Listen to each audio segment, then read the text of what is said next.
بسم اللہ الرحمن الرحیم۔ السلام علیکم ورحمۃ اللہ وبرکاتہ۔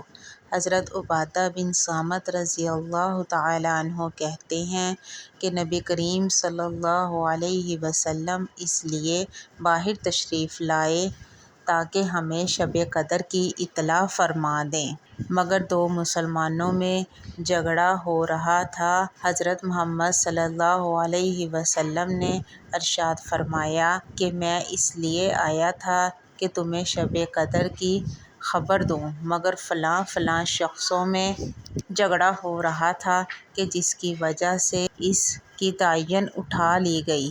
کیا بعید ہے کہ یہ اٹھا لینا اللہ کے علم میں بہتر ہو، لہٰذا اب اس رات کو 9ویں اور 7ویں اور 5ویں رات میں تلاش کرو۔